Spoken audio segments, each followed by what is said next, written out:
শুভ সন্ধ্যা। আপনারা দেখছেন আমাদের বিশেষ প্রতিবেদন।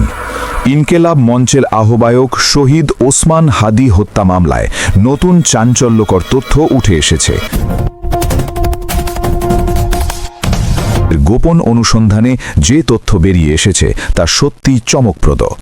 আসুন বিস্তারিত জেনে নেওয়া যাক। প্রথমেই জেনে নেওয়া যাক কে এই তাজুল ইসলাম চৌধুরী বাপ্পি। তাজুল ইসলাম চৌধুরী, যিনি বাপ্পি নামে পরিচিত, তিনি ঢাকা মহানগর উত্তর যুবলীগের সাংগঠনিক সম্পাদক এবং মিরপুর এলাকার একজন সাবেক ওয়ার্ড কাউন্সিলর। রাজনৈতিক পরিচয়ের বাইরে এখন তিনি পরিচিত হাদি হত্যা মামলার মূল পরিকল্পনাকারী ও নির্দেশদাতা হিসেবে।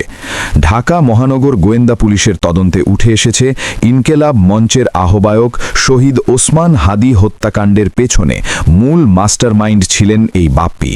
তার নির্দেশেই সংঘটিত হয় এই নৃশংস হত্যাকাণ্ড এবং এখন দেশ ছেড়ে পালিয়ে তিনি লুকিয়ে আছেন প্রতিবেশী দেশ ভারতের কলকাতায়। আমাদের অনুসন্ধানী প্রতিবেদকদের পাওয়া তথ্য অনুযায়ী তাজুল ইসলাম চৌধুরী বাপ্পি দীর্ঘদিন ধরে কলকাতায় অবস্থান করছেন। কলকাতার কোন এলাকায়? রাজারহাট ওয়েস্ট বেরাবেরি মেঠোপাড়ার এলাকার ঝনঝন গলি। এই এলাকার একটি 4তলা বিল্ডিংয়ের প্রথম তলার A3 ফ্ল্যাটে প্রায় 1 বছরেরও বেশি সময় ধরে আত্মগোপনে ছিলেন তিনি। কিন্তু তিনি একা নন। স্থানীয় সূত্র জানাচ্ছে এই ফ্ল্যাটে তার সঙ্গে রয়েছেন আওয়ামী লীগের আরও 4 থেকে 5 জন কর্মী, আর এই প্রত্যেকের বিরুদ্ধেই রয়েছে একাধিক মামলা। আরও চমকপ্রদ তথ্য হলো এই এলাকায় তারা পুলিশ পরিচয় দিয়ে থাকছেন। হ্যাঁ, আপনারা ঠিকই শুনেছেন, পুলিশের পরিচয় দিয়ে স্থানীয়দের বিভ্রান্ত করে নিরাপদে আত্মগোপনে ছিলেন তারা। এটি শুধু আশ্রয় নেওয়া নয়, এটি একটি সুপরিকল্পিত পলায়ন এবং আত্মগোপনের কৌশল। আমাদের প্রতিবেদক সরেজমিন এই ঠিকানায় গিয়েছিলেন। সেখানে কি ঘটল? বাপ্পিকে সেখানে পাওয়া যায়নি, তবে তার সঙ্গে ফ্ল্যাট শেয়ার করা 3 দলীয় কর্মীকে পাওয়া যায়। তারা হলেন 1 শেরেবাংলা থানা এলাকার যুবলীগ নেতা মফিকুর রহমান উজ্জ্বল, 2 মোহাম্মদ সাজিবুল ইসলাম, 3 মোহাম্মদ ওমর শরীফ। এই 3 জনের সঙ্গে কথা হয় আমাদের প্রতিবেদকের। তারা কি বলেছেন? তারা জানান তাজুল এই মুহূর্তে ফ্ল্যাটে নেই, আপনি নম্বর দিয়ে যান, তাকে আপনাকে ফোন করতে বলবো। আরও বলেন আমাদের বিরুদ্ধে হাদি হত্যা মামলার কোনো রকম মামলা নেই, বাপ্পির বিরুদ্ধে আছে, তবে সেটা মিথ্যা মামলা। লক্ষণীয় বিষয় হলো তারা মামলাটিকে মিথ্যা মামলা বলে উল্লেখ করছেন, কিন্তু ঢাকা মহানগর গোয়েন্দা পুলিশের তদন্ত প্রতিবেদন সম্পূর্ণ ভিন্ন কথা বলছে। এখানে একটি প্রশ্ন জাগে, যদি মামলা সত্যিই মিথ্যা হয় তাহলে কেন পালিয়ে থাকতে হবে? কেন আত্মগোপনের প্রয়োজন? এবার আসি সবচেয়ে গুরুত্বপূর্ণ তথ্যে। একটি বিশ্বস্ত সূত্র আমাদের কলকাতা প্রতিনিধিকে জানিয়েছে তাজুল ইসলাম চৌধুরী বাপ্পি ইতিমধ্যে কলকাতা পুলিশের হাতে আটক হয়েছেন। কিন্তু এখানেই রহস্য। স্থানীয় নারায়ণপুর থানার পুলিশের সঙ্গে যোগাযোগ করা হলে তারা এই আটকের বিষয়টি স্বীকার করেননি। প্রশ্ন হলো কেন? একজন খুনের মূল পরিকল্পনাকারী আটক হলে সেটি গোপন রাখার কি প্রয়োজন? ভারত সরকার এখনও পর্যন্ত স্বীকার করেনি যে হাদি হত্যার আসামিরা তাদের দেশে আত্মগোপনে আছেন, কিন্তু আমাদের অনুসন্ধান এবং স্থানীয় সূত্রের তথ্য স্পষ্টভাবে প্রমাণ করছে তারা সেখানে রয়েছেন। এটি একটি দূতাবাসিক ও আইনি জটিলতার বিষয়। 2 দেশের মধ্যে অপরাধীদের হস্তান্তর চুক্তি থাকলেও এই ক্ষেত্রে স্পষ্টতার অভাব স্পষ্ট। এবার আসুন জেনে নেওয়া যাক ঢাকা মহানগর পুলিশের গোয়েন্দা বিভাগ কি বলছে। গত মঙ্গলবার অর্থাৎ 6 জানুয়ারি বিকেলে ঢাকা মহানগর পুলিশের মিডিয়া সেন্টারে একটি সংবাদ সম্মেলন অনুষ্ঠিত হয়েছে।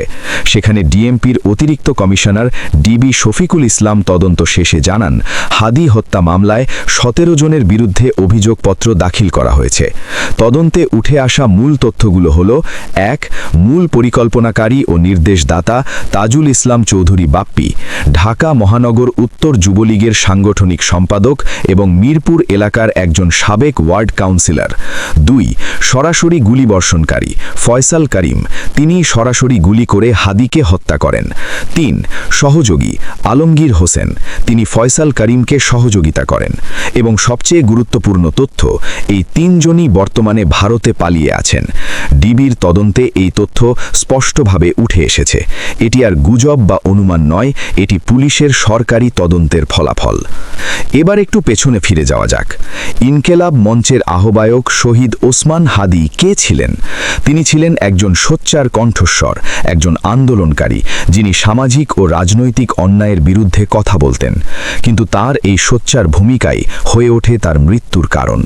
একটি সুপরিকল্পিত ষড়যন্ত্রের মাধ্যমে তাকে হত্যা করা হয়, এবং এই হত্যাকাণ্ডের পরিকল্পনা করেছিলেন একজন প্রভাবশালী রাজনৈতিক নেতা তাজুল ইসলাম চৌধুরী বাপ্পি। প্রশ্ন হলো, কেন? কি এমন ছিল হাদির কর্মকাণ্ডে যার জন্য তাকে এভাবে হত্যা করতে হলো? এই প্রশ্নের উত্তর হয়তো তদন্তে আরও স্পষ্ট হবে, কিন্তু একটি বিষয় নিশ্চিত, এটি ছিল একটি রাজনৈতিক হত্যাকাণ্ড যার পেছনে ছিল ক্ষমতা এবং প্রভাবের অপব্যবহার।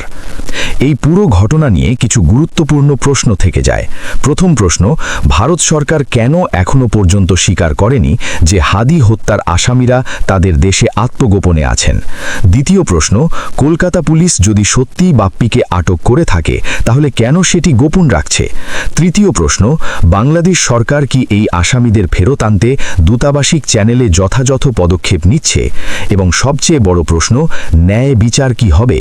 শহীদ ওসমান হাদির পরিবার, তার সমর্থকরা এবং সাধারণ মানুষ সবাই ন্যায় বিচার চাইছেন, কিন্তু আসামিরা যদি প্রতিবেশী দেশে নিরাপদে লুকিয়ে থাকেন আর দুই দেশের মধ্যে সমন্বয়ের অভাব থাকে, তাহলে সেই ন্যায় বিচার কিভাবে সম্ভব?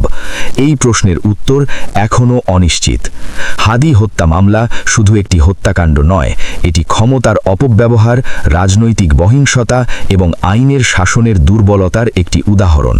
তাজুল ইসলাম চৌধুরী বাপ্পি এবং তার সহযোগীরা বিচারের আওতায় আসবেন কিনা সেটি এখন নির্ভর করছে দুই দেশের সরকারের ইচ্ছা এবং সমন্বয়ের উপর।